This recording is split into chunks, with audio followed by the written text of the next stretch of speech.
Hi, welcome. This is the webinar for how to never spend another Christmas feeling lonely. Now, hopefully you're in the right place. If you're in the chat, can you just let me know if you can hear me okay?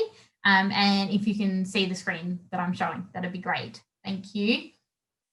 So while we're all rolling in and getting ready, I just wanted to let you know, first of all, that this is a last minute webinar. This wasn't even on my radar 2 days ago. So you will have to just bear with me if there is any spelling errors or grammatical errors or any technical issues, because we are providing this in the quickest possible time frame. So I just haven't had time to go through it with a fine-tooth comb like I normally would. But I know that you are going to get value out of it, and I know that there is stuff of interest through the webinar that you will find that you will learn from. But just making you aware, this really is last minute. Why have I done it as a last minute thing? It's because I realised that people out there are still grappling with these major problems. They really don't feel seen and heard and appreciated. And Christmas and New Year just make it so much worse. It makes you feel, and me, when I was in your situation, feel so much worse. It makes it so much more obvious. And I just don't want you to feel like that anymore. So for me, Christmas, a normal Christmas, slightly different during COVID, but a normal Christmas is about coming together with family. It's about seeing people that I haven't seen, some of them all year. And often the only communication that we've had is through Facebook updates or Instagram posts or those sort of things. So we haven't really connected on a deeper level. So when we come together in those situations, if we're already feeling like nobody's listening, nobody's seeing us, we're not getting the attention that we deserve, putting us in this situation then makes it so overwhelming. It just makes us feel like there couldn't really be anything worse. And I didn't want you to keep going feeling like that. I didn't want you to keep thinking that that's the only way there is for you to feel around Christmas. And the same goes for New Year. New Year is more about spending time with your partner or your friends. And if you are the sort of person who feels lonely and left out and passed over, then these events are just going to make it really obvious that that is what is happening. And your friends might not be inviting you to the same events they're going to. Or you might not have a partner. And so when midnight happens and the bell rings and you're kind of left standing there all alone, feeling really lonely. So for that reason, I decided that I'm just going to pull this together. The advice that I'm going to give you is stuff that you can implement between now and Christmas or now and New Year. It doesn't take long for you to start to make these changes. So with that said, I think we're all here. I think it's time to get started. Now, I will take questions at the end, mainly because if I stop my flow, I end up rambling all over the place. So if you get to the end and you have some questions, please let me know, and I will do my best to answer them.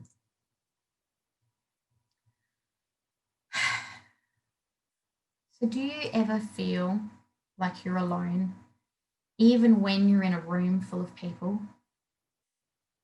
Do you feel invisible when you're in a crowd? Do you feel that you're being passed over at work and left out by your friends? Do you want to feel that you are being seen, heard, and really appreciated and acknowledged? Do you want to feel wanted?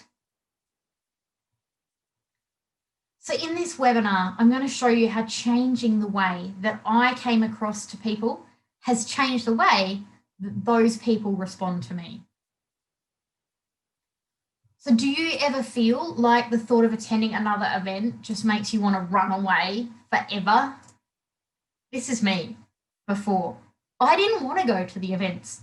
I was happy curled up in bed with my book or playing on my phone or just watching Netflix alone. Now, my mission with the Confident Introvert is to educate and equip 10,000 people with the skills to have their voices heard and their needs met. Now, my question to you is, do you want to be one of them?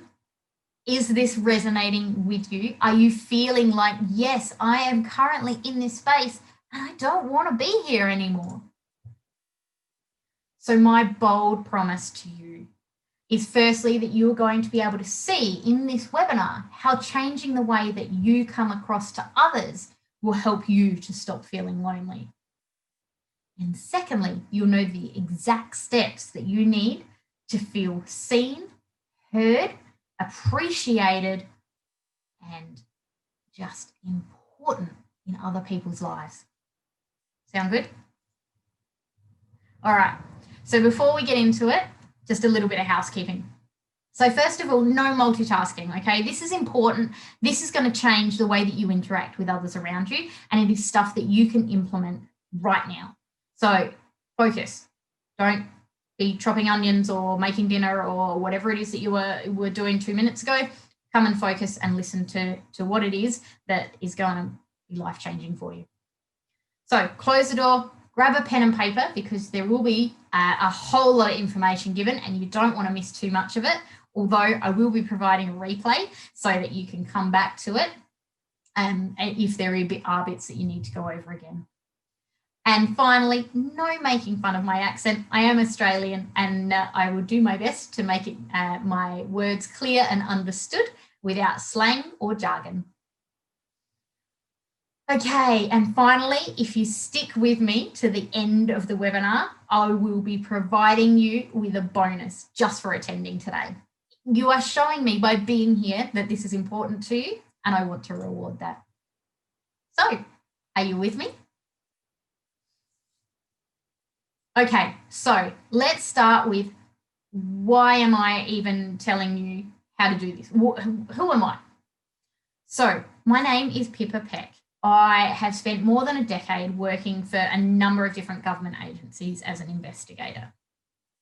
I have a master's in criminology and my focus has been on body language and analysing other people's body language. I've used it in my work in Indigenous communities throughout Australia, as well as with investigations into high wealth individuals. So I've analysed people from all different areas of life, all different cultures and all different socioeconomic backgrounds. I've now moved into emergency services and incident management. And I'm sure you're aware that when people are in an emergency, they tend to be panicking, they're anxious, they're stressed, they're scared, and they're just not responding in the way that they normally would. Again, it's another way that we can use body language to understand what people are going through and by using our own body language to keep them calm and to address the situation in the best possible way. So I've done a lot of things right. I've done what I can with my body language analysis. I've got a career that uses it in a whole range of different aspects. But I've also done a lot of things wrong. Before I made the change that I'm going to talk about today, before I changed the way that I came across to other people, I always had an interesting story to share. I've had a really interesting life. I grew up on a boat. I race cars for a hobby. I have this incredible career, which is just, the stories the ones that I'm able to tell are, I think, just really, really interesting. I've travelled both within Australia and throughout the world. I've travelled with young children. I have a lot of interesting stories. I've also tried really hard to make people like me. I have done ridiculous things. I have tried to change myself, the way I am, the sort of person that I am. I will go out of my way, even though I don't have any time, I will go out of my way specifically to buy somebody something that they need or want at a shop just because I want them to like me, not because I'm the only person that can do that for them. But if I do it, then they'll like me. But I was still lonely. Something had to change.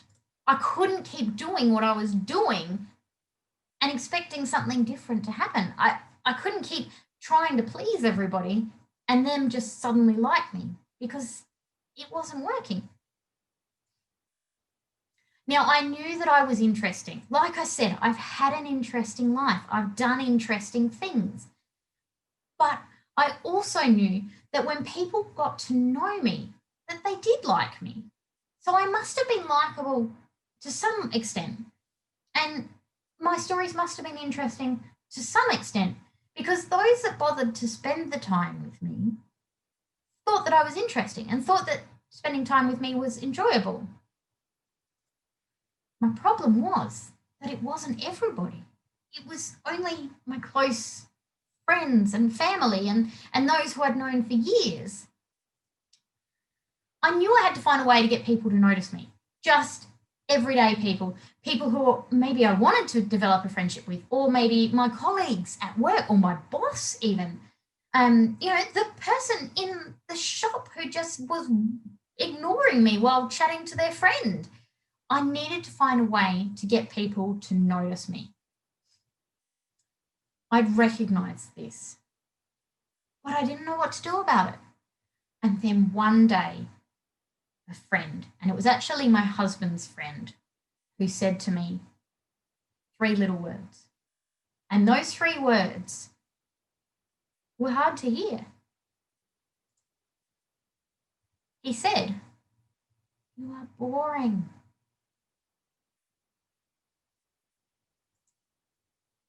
Now, don't get me wrong, that wasn't nice to hear at all.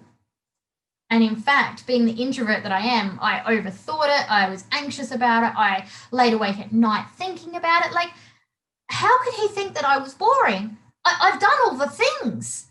I've told you about all the things. I've even bought you things. And you don't think I'm interesting? Is that why I'm not getting the attention? Are you the only one who thinks this? Or does everybody think this? That thought alone was just horrifying. But the more I thought about it, the more I realized he was right.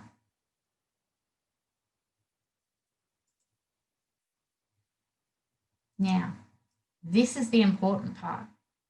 It wasn't my essence that was boring. The person who I was wasn't a boring person. The fact that I'd done all the interesting things added to how I was interesting as a person. But even if I didn't have those, I was still an interesting person.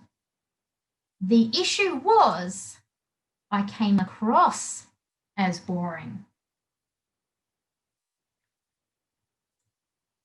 Now I realized that I could use my years of training and reading other people to change the way that I was coming across. I could change how interesting I was coming across. I didn't have to wait for people to get to know me and then show my interesting side. I could show people from the moment I walked into the room. I didn't have to even speak to make them see me and give me the attention that I was looking for. And once I made these changes, things improved immediately. People started paying me attention. They were listening to what I had to say, and they were asking for my opinions that I'd been trying to tell them for quite some time. But they started asking me for my opinions. I made new friends. actual friends for me, people who wanted to just hang out with me, new people who I didn't know for years and years. I got an unexpected promotion. My manager came to me and said, "We have a 6-month vacancy in a managerial position. Would you be interested?" I suddenly felt like I was seen and heard. But the best part was that feeling like that boosted my confidence. And boosting my confidence just improved my ability to draw attention and to be seen and heard. It was fantastic. So, what was it that I actually changed to get this to happen? I changed my body language. Now, I'm just going to take a drink before we move into the next section.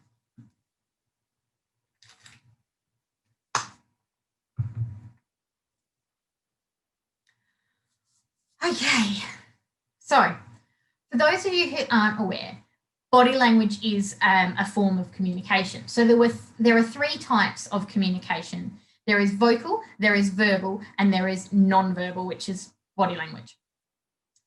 So vocal is things like your voice tone and pitch. Verbal is the words that you say, and body language is everything else. So it's the facial expressions that you make, it's the posture that you use, it's the hand gestures, it's the way you stand, it's the way you look at people, it's eye contact, it's personal space.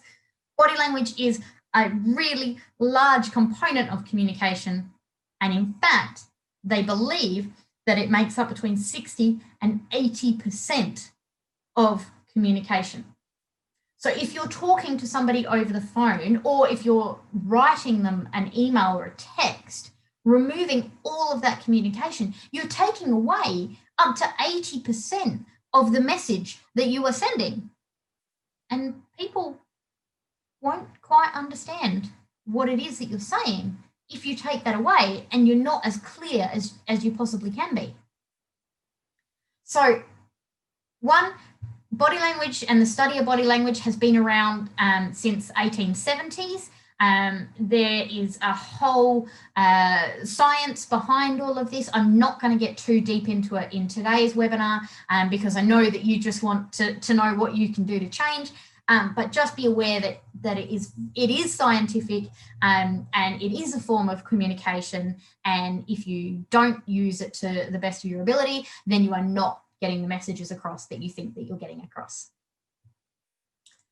All right, so this is a good one. I like this.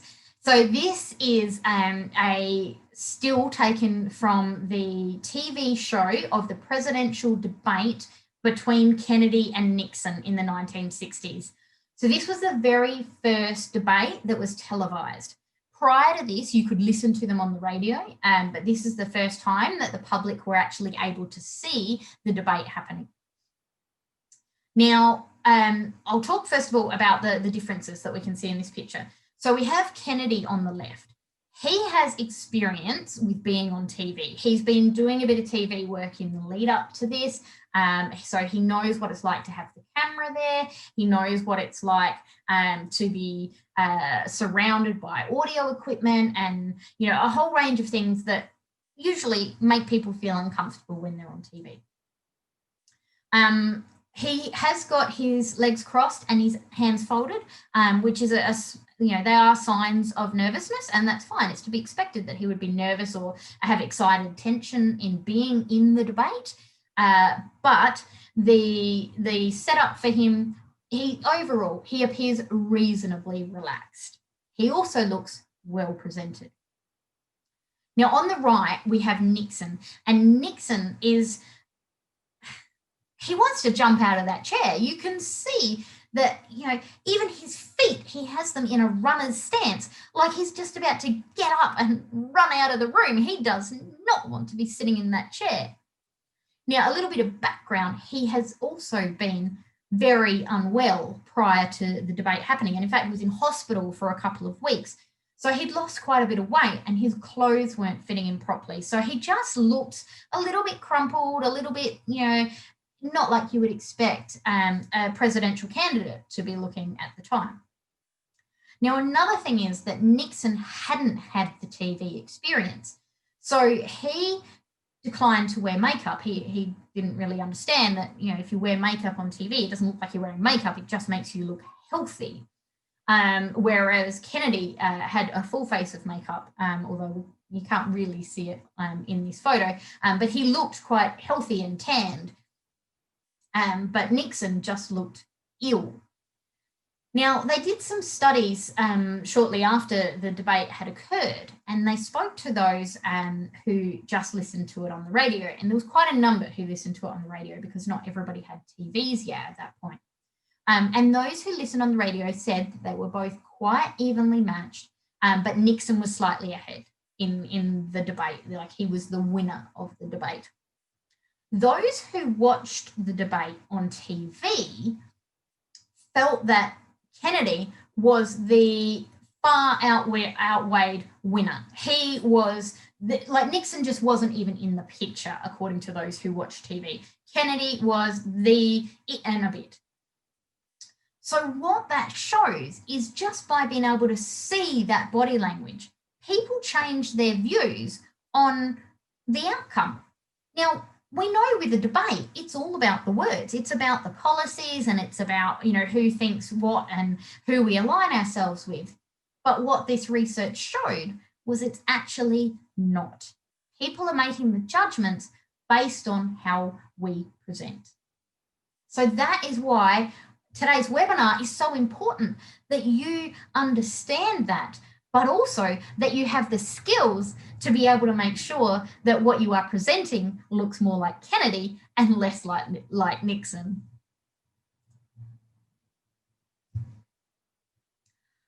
So how do we actually achieve this? I've got a picture. I've got the picture here shows 3 different people.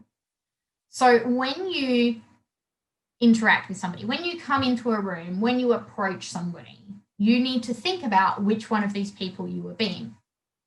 If you come in like the guy on the left, you are taking up no space. You've got rounded shoulders. Your posture is slumped. You're trying to hide.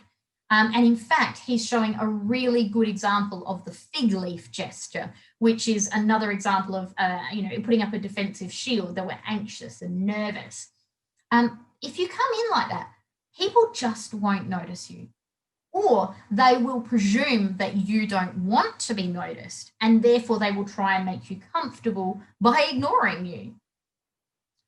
And if you come in like this and people just say hi and move on, like most of us, very quickly, you will feel uncomfortable. You will become even more closed off. And in fact, you'll probably find a little corner and sit on your phone and look at YouTube for a few hours until the event's over.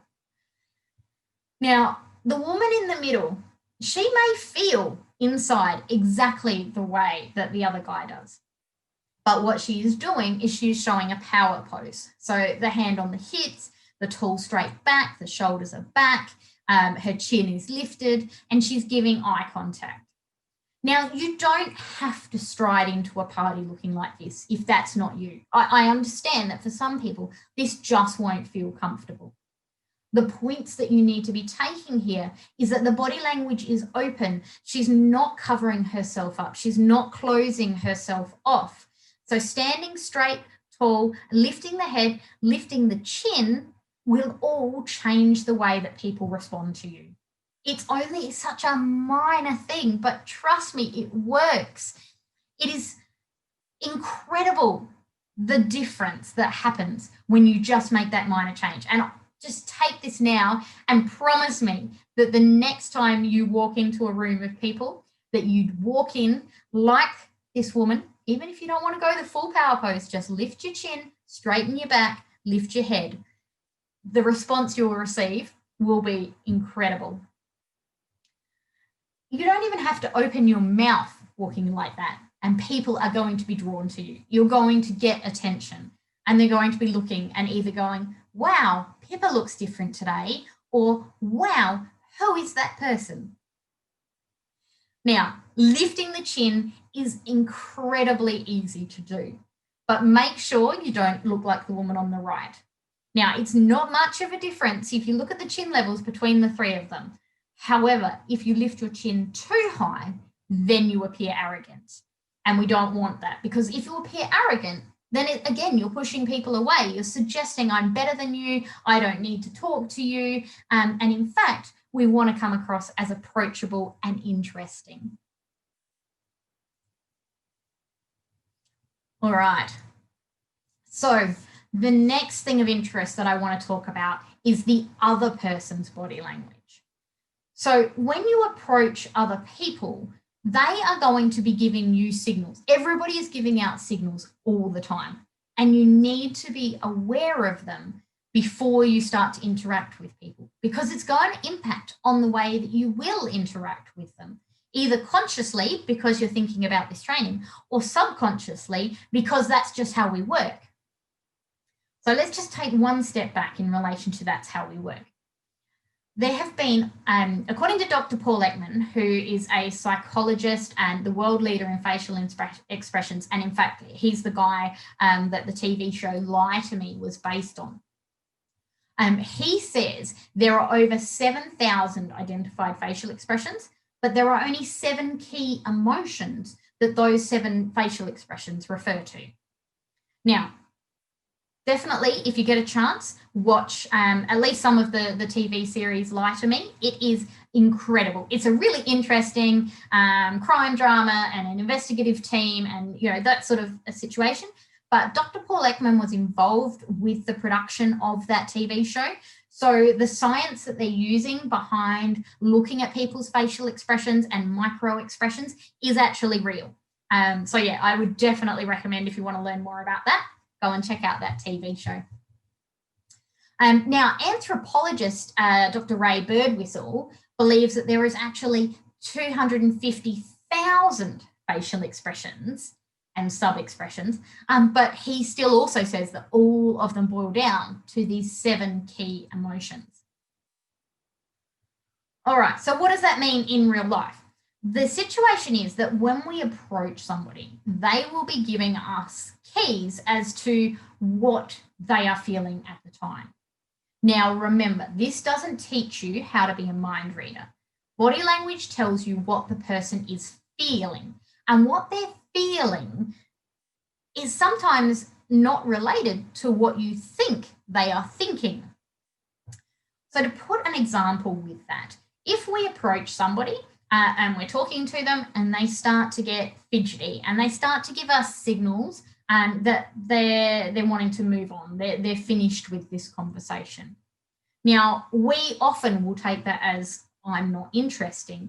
They aren't interested in what I'm telling them. I'm just a bad person that nobody wants to spend time with. When in fact, the reason they may be giving those cues that they need to move on is because they've just seen the time and they know they have another appointment. They may just need the toilet, or it may be that they've seen somebody and they want to catch that other person before they leave. So remember that all we are seeing is what they are feeling, not what they are thinking. Now, when you're thinking or when you're looking at what it is that they are feeling, you need to then think about how you are going to respond to them. So if you approach somebody and you have had the best day, everything's gone right, you've got some good news, you've received an extra payment in your bank account, whatever it is, and you go up to this person and you want to tell them, you know, even if it's your husband, you want to go and tell your husband, hey, I've had the best day. And when you come up to them and you look at them and you see sadness, you just can't launch straight into, I've had the best day and it's all about me and you need to listen to me and pay me attention and hear what I'm saying. You need to recognize that right now is not the time to be saying that. Yes, everything that you have to say is so important. I completely agree with you, just not at that moment. You need to either find out why they are feeling sad, see if they need some support, or even if they just need some time without you or alone or whatever the case may be. The same goes if you come and you see that somebody is really angry. Don't come up to them and start wanting to discuss what it is that we're going to take for Christmas lunch. You know, what food are we going to take? Because right now they can't focus on you. They have their own issues that they need to deal with, and either you need to help them with it if you can, or if you can't, or it's just not appropriate, then you need to leave them or provide them the support that they need. Now, the reverse of that is if you've had a terrible day and things have gone terribly wrong for you, then sure, share that with your supports and your people. Even if they look like they're having a good time, you need to share your burden. However, you do occasionally meet people who are so focused on the drama in their lives. They are so focused on the negatives that they never actually talk about anything else. So one of the little side note here, one of the things that you can do if you are one of these people who if you start to think about what it is you talk about and you're starting to notice that, you know what, my life really is quite depressing and I don't really have anything happy to talk about, then there are things like the Facebook group, the Kindness Project, or the Acts of Kindness, where you can go and you can read about things that other people are doing to make others happy. Now, either by having a little topic that you can talk about. I saw yesterday on the Kindness Project that somebody did this. That gives you something positive to talk about. Or it can even give you ideas about something that you could do to somebody else or for somebody else. And then later on, you now have a positive story to talk about. So you're not always focused on the negative component of what is happening in your life. So again, as I said, if you need to talk to somebody about it, then yes, definitely do. But don't be the person who is always negative. And especially if everybody is having a great time, try and find a happy story or a positive moment to relate rather than bringing everybody back down. And by bringing up this happy thing, it then gives you another story to tell where you can talk about how you were having a great time and everybody loved the story you told about this random act of kindness that you did. Okay, so I think that's covered that. Now, one of the things, and I will have a drink before we go into this next bit, I do get very excited talking about this stuff.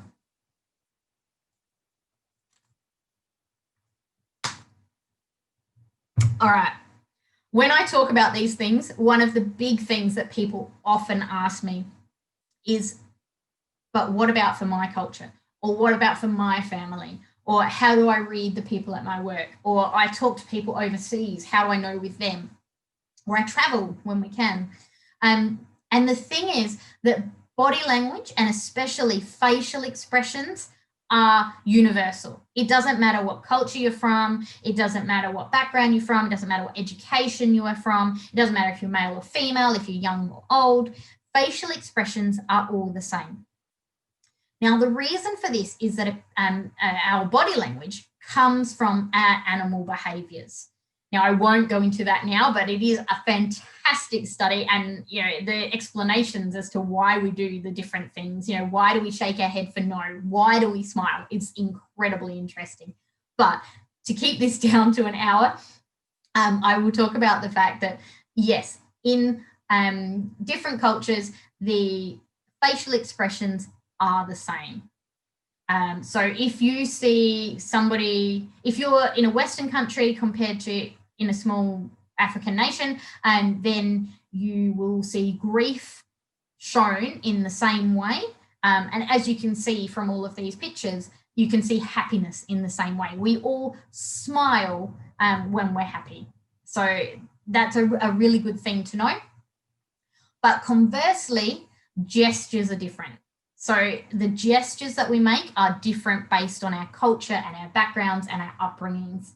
And in fact, some gestures that can be seen as positive and good things that we are showing people when we do that gesture can actually be seen as negative in other countries. So be aware, gestures aren't the same. Facial expressions are the same. Okay.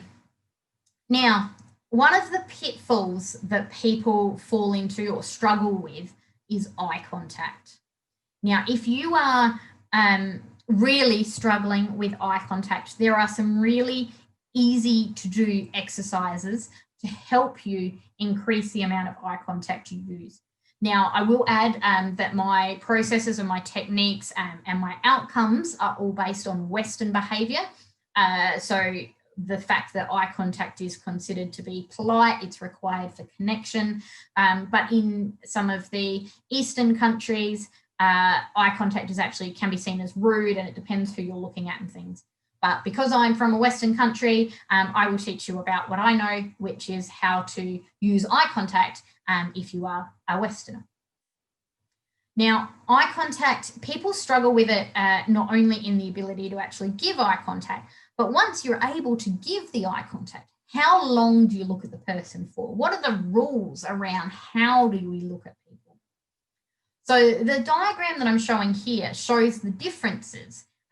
For example, if we are listening to somebody, we should be looking at them 75% of the time. If we are speaking to somebody, then we should be looking at the person listening between 40 and 60% of the time. And it changes depending on whether it's one-on-one conversation or a group conversation and that sort of thing.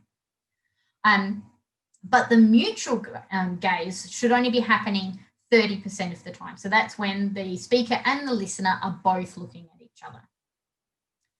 Now, each individual gaze should last between 2 to 3 seconds long. Now, I know you're not going to be sitting there looking at your watch going, oh, have I looked at them for 2 seconds yet? Or it's a bit hard to look at your watch and look at people, but if you're looking at a clock. And so what they say is a good guide is to look at the other person's eye colour.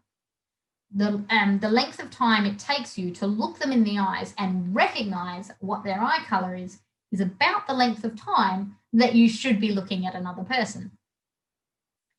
So if you don't look at people this much, it starts to suggest to them that you are bored, you're distracted by what is going around the conversation that you're having, or it can even suggest to them that you are feeling guilty. And obviously that isn't going to build the interaction that you're looking for. Now, if you look at them too long or too directly, if you're just staring them in the eyes, then that can actually be seen as threatening.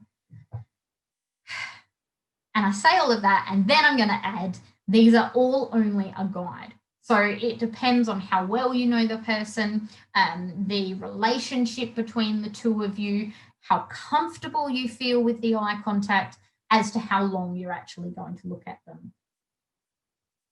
Now, the only other thing that I want to add in relation to eye contact is that when you're speaking to people, you don't look at them and then look away, and then look at them and then look away. The idea is that you find a natural break to be able to direct your gaze elsewhere. So it might be that you give a hand gesture and you are looking in the direction that you are gesturing. Or it may just be that you are thinking about what it is that you're going to say next. It could be that you're looking at the hand gesture that they're doing, if they're the one doing the speaking. Or it could just be that you are looking away. So there's a huge amount of science behind which way to look, whether we're looking up or down, or we're looking side to side, whether we should be looking in a triangle at their face, whether that triangle changes shape, all of that. There's so much fantastic information out there. But the basics are what you need in this situation. If you want to feel that people are really interested in what you have to say, you want to show that you are interested in being in that conversation, and the information that I've just given you is really all you need to make that step.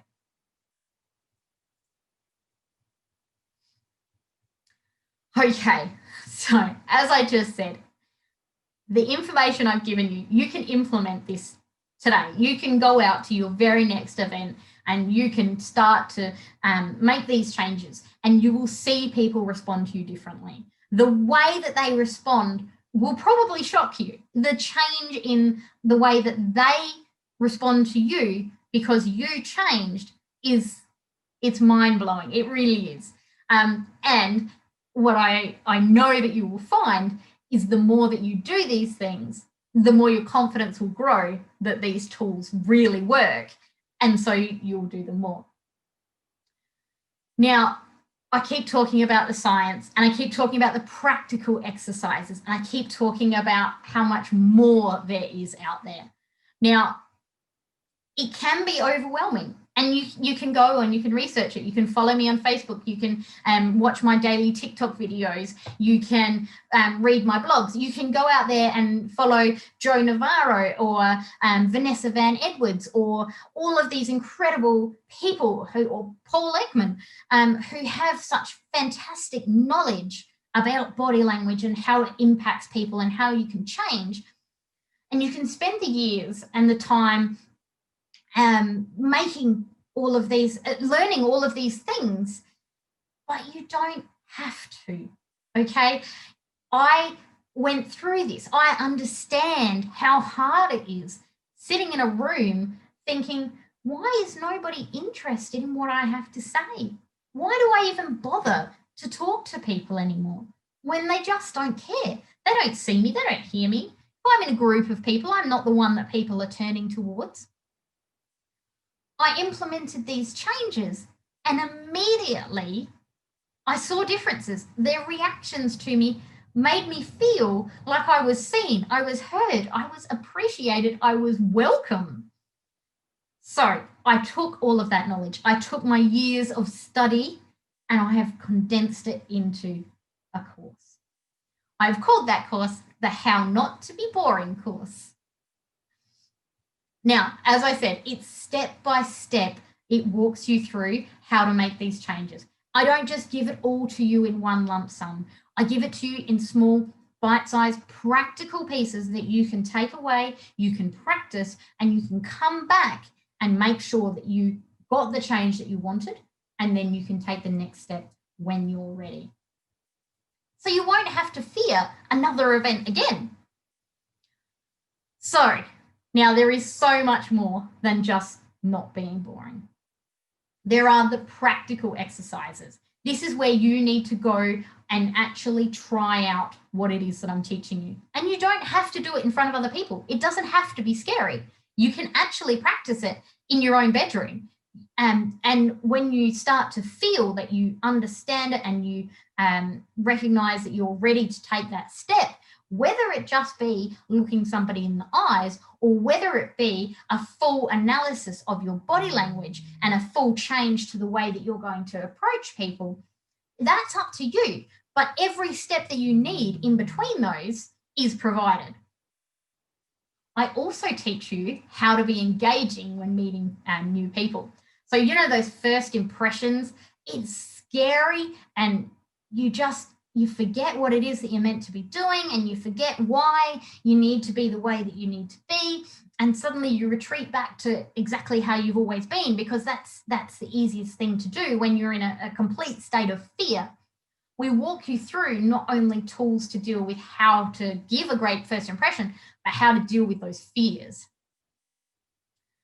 We talk about how to read others and respond effectively. So as I said, it's not just about looking at their behaviors and going, oh, that's what they're feeling, but about changing the way that you approach those people based on that information that you're receiving. And it's just incredible. The sort of, I'm using incredible a lot, but this is really exciting stuff. It really, I'm excited to be sharing this with you and I'm excited to be doing it just in time for Christmas.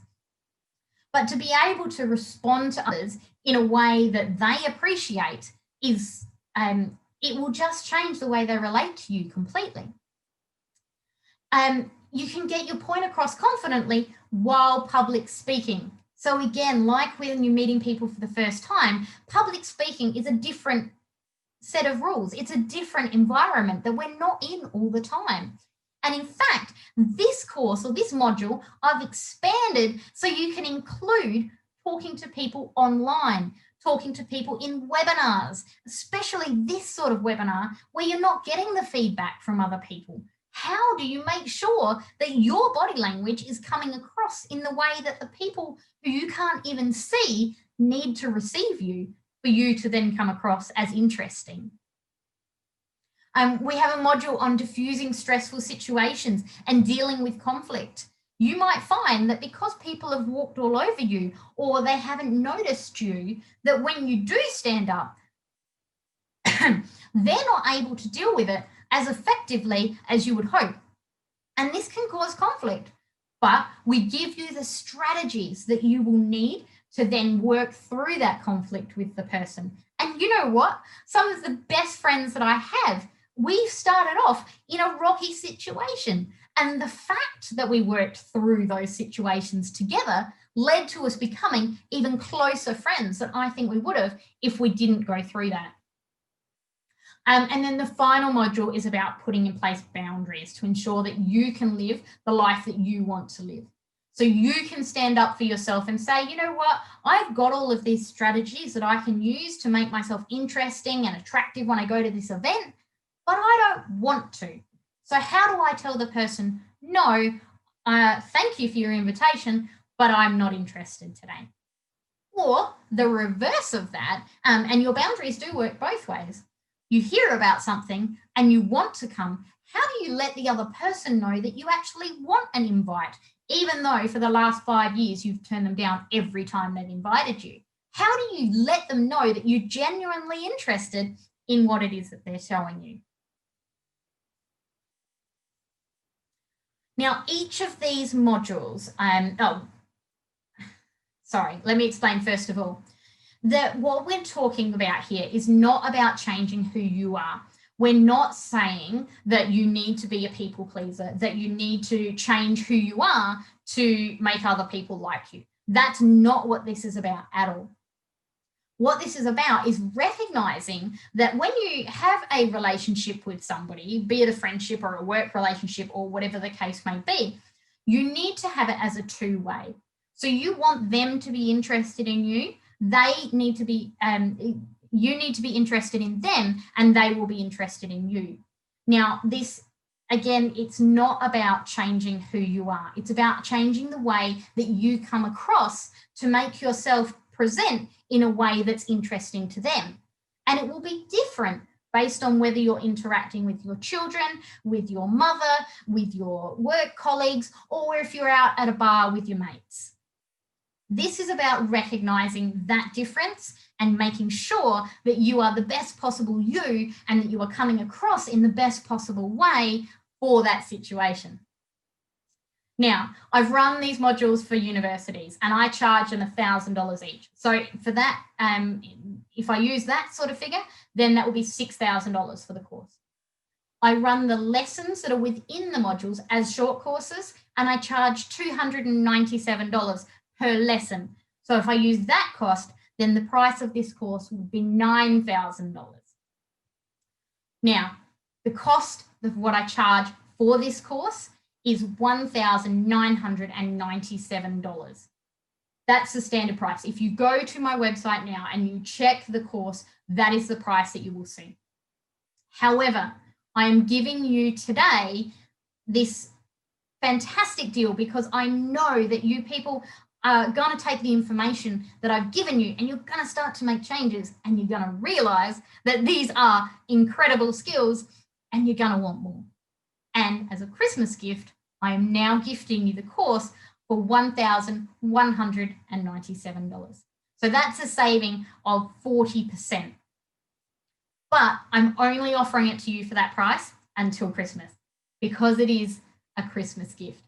And once Christmas passes, it will be back up, it's still for sale for $1,997. But as I said, for you, $1,197.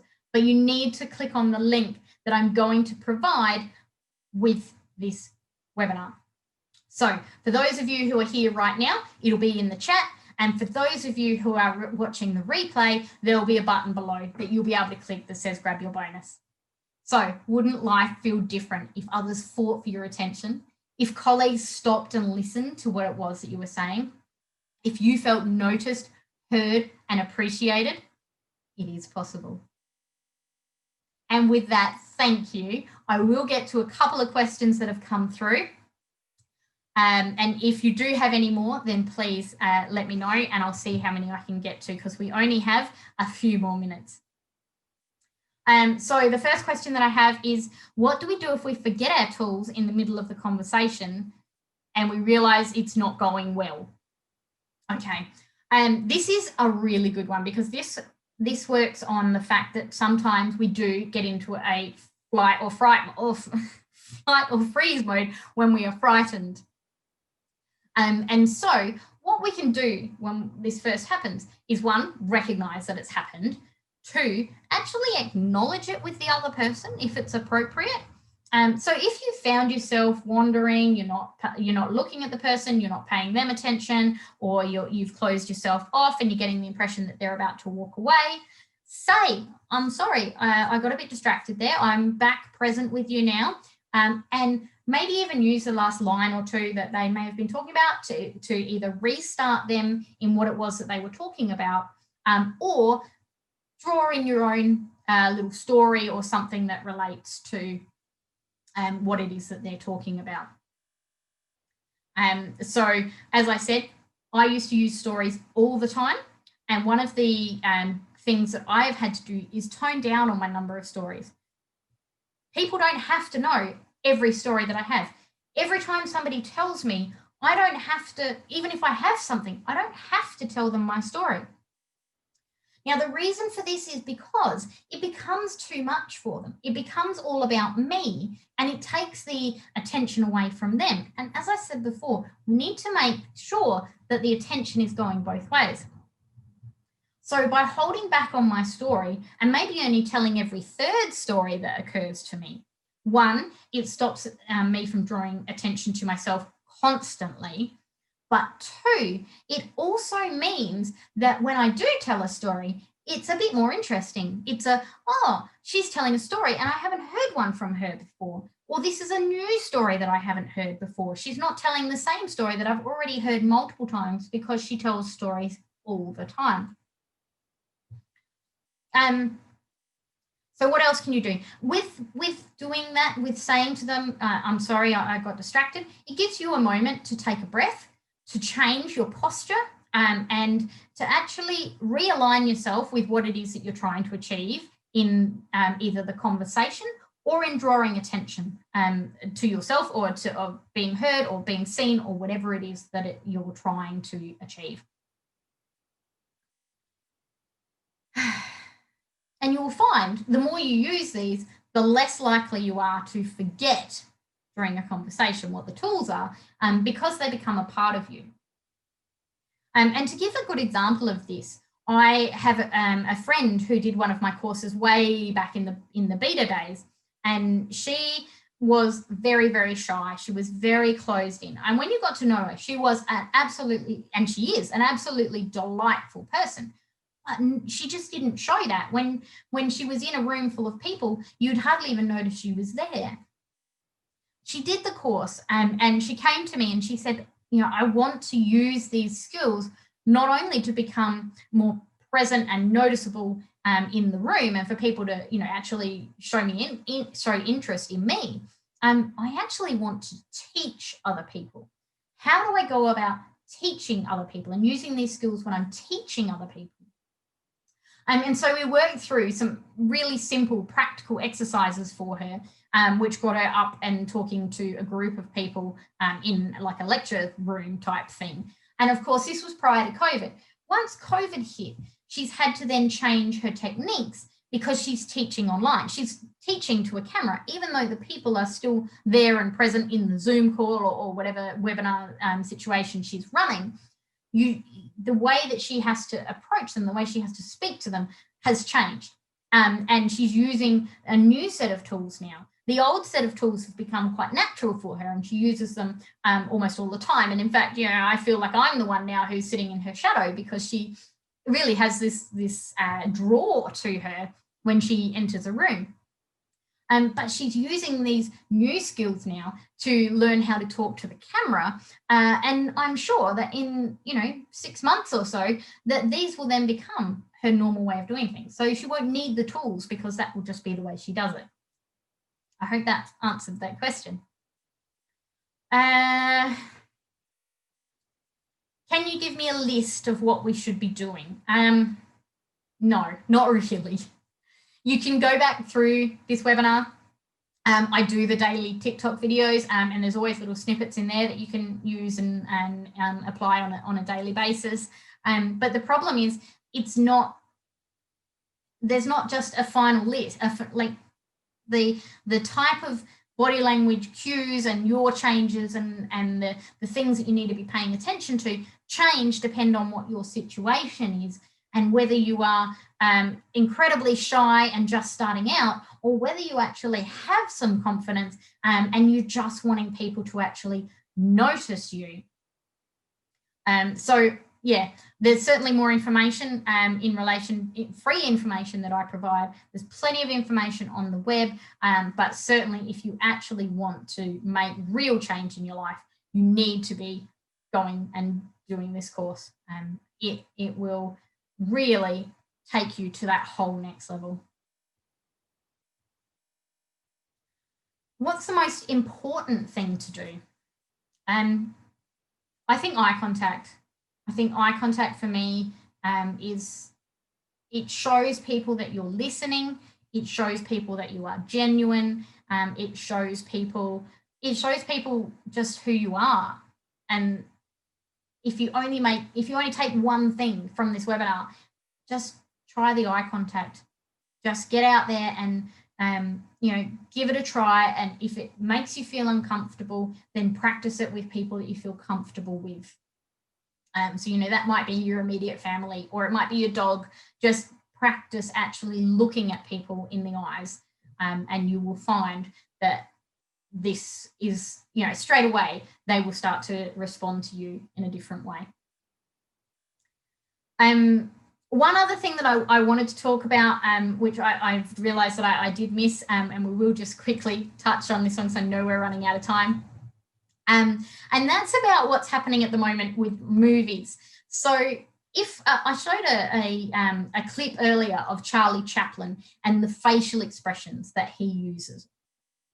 Now, he was an incredible actor during his time because his movies didn't have sound. They didn't have dialogue. People didn't talk in his movies. They were silent movies. So, there was the occasional words on the screen to let you know that you were segueing to another scene or something like that. And there's obviously the music, which builds the emotion depending on, if it's a scary thing or a happy thing. But the actual dialogue had to be done with facial expression and body language. So when we went to the cinema and we sat and we watched these silent movies, well, I didn't because that was before my time, but when people did, they actually were learning how to read body language, and they would take that skill and they would use it while they were interacting with people in everyday life. Nowadays, when we go to the cinema or we sit down and we watch Netflix, we're actually handed all of the communication on a platter. And if you're not aware of this, you will certainly notice it now that I've pointed it out to you. But take, for example, there's a scene in the movie and I run inside and there's my best friend and she's working behind the bar. And I say to her, "Oh, you'll never believe I've just seen Scott from school, who I used to date, who you didn't like, who used to smoke behind the bleachers, who left to go to Canada, and who's now back." Now, if that was me in real life speaking to my best friend, I would go in and I would say, "I've just seen Scott," and I'd possibly add "from school," so that she would know which Scott it is that I'm talking about. I wouldn't go through all of that background information to her because she knows it already. And I get that in the movie, we don't know that information. That's why they're providing it to us.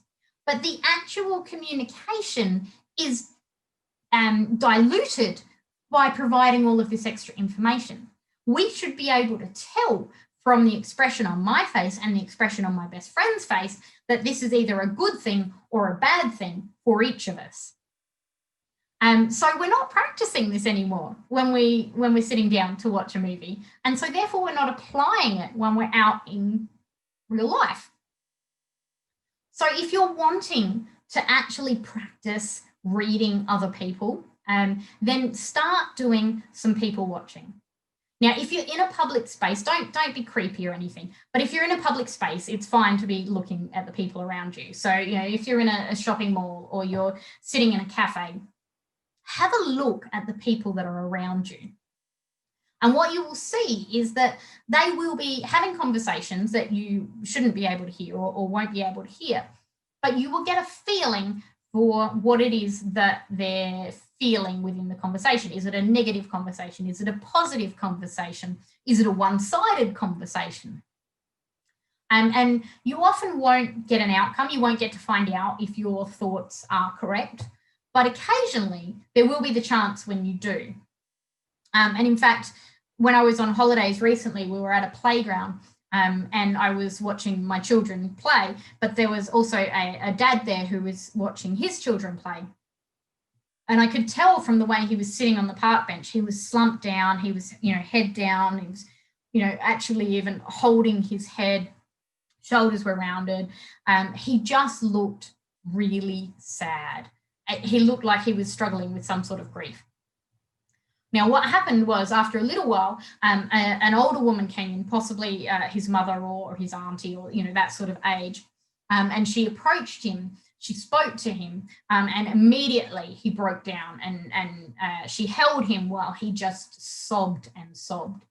Now, I don't know what happened. I don't know what the bad news was that she provided to him, but I could tell that what I had picked up as was he was feeling sad was confirmed by the fact that he was then crying and leaning on this woman. So what I'm trying to say is that you can start to keep an eye out for things, and you might just be lucky enough that you will get your hypotheses or your ideas about what is happening confirmed. And, that's just another way to practice reading other people. And actually, the more you do that, the better that you're going to relate to others. So I'm sorry, I got off to subject there a little bit. If you do have any other questions, you can certainly reply to my email, which sent you the webinar details, and I'll do my best to respond to those. But as I said, if you want to learn more, if you really, you're ready to make this change, and like I said, it is such an easy, quick thing to do. You just need to have all of the blocks stacked up in the right order. So yes, jump on, if you're on now, jump on the link that I'll send through in just a moment. If you are watching the replay, then the link will actually be at the bottom for you, and you can get more information there. Thank you again. Have a very Merry Christmas. And I do hope that the steps that I've given you today will make a huge difference to your enjoyment of this period. Thanks again. Bye.